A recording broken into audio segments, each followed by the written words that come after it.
Dear students, today we will see the multi-level queue scheduling algorithm, how it works and with an example. So basically in multi-level queue scheduling algorithm, the processes are divided into two groups. One is called as foreground processes and second one is called as background processes. Foreground processes are the processes which are also called as interactive processes because they are directly interacting with the users, whereas background processes are called as batch processes and they won't interact with the users directly. So that is the reason foreground processes are given utmost priority than the background processes. The reason is the response time of foreground process should be high.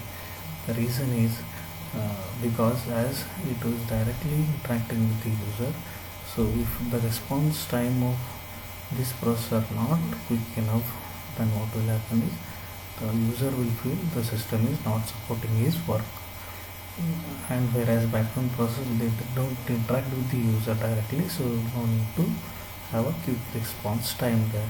So one more importance is foreground processes is given 80% of the CPU time, whereas background processes are given 20%. So based on this we can decide how important is foreground process is. Now in multi-scheduling algorithm, what will happen here is a ready queue. What is ready queue? We all know what it is. Ready queue is nothing but set of processes which are ready for the execution if CPU gives the time. Now here what will happen is, in this case, this ready queue itself has been divided into number of queues. So this number of queues might be 1 queue, 2 queue, 3, 4, 5 based on the processes available, and this division is done on the properties of the processes like memory size, the process priority as well as the process type. I repeat again, ready queue is divided into different queues based on the properties of the processes available. So, and once a particular process is assigned to a particular queue, it will be there permanently. It will not shift the between queues. Now we'll see with an example how exactly it works. Here we can see there are 5 queues, Q1, 2, 3, 4 and 5 of ready queue. Now highest priority queue starts from system process, then the next highest is interactive processes, next highest is interactive editing processes, next highest is batch processes, and lowest priority is our student processes.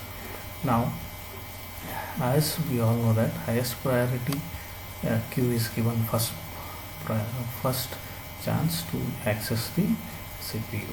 Now each queue has different processes running. For example, system processes queue might be having 10 processes, interactive process might be having 6 processes depending on the number of processes available in the particular queue. Now here we can see first this queue will be emptied, then only the CPU is given to the next queue, then once it is emptied, then the next, then the next and then the next. For example, student processes queue will be given at the last. It can't be given CPU until all these processes will be emptied. So I think now you got how exactly it works. It exactly works like until the higher priority queues are empty, it will not give a CPU to the lowest priority queues. In this case it is student processes queue. And sometimes what happens, say for example batch processes queue is executing its processes, but suddenly the higher priority, that is interactive editing process will come. At that time what will happen is this batch process will be printed out of the CPU, and this interactive editing process will enter the CPU, execute, and later this batch processes will be again printed in and given the CPU. So this is how it works. So here we can see that foreground processes use the round robin scheduling algorithm because each process should be given a chance. That's why the best available algorithm is round robin scheduling algorithm. The background processes are scheduled by algorithm called as first come first serve. As we know, both round robin as well as the first come first serve algorithm. In addition to this, between each queue there is a fixed priority primitive scheduling. I explained here how fixed priority primitive scheduling takes place between the queues.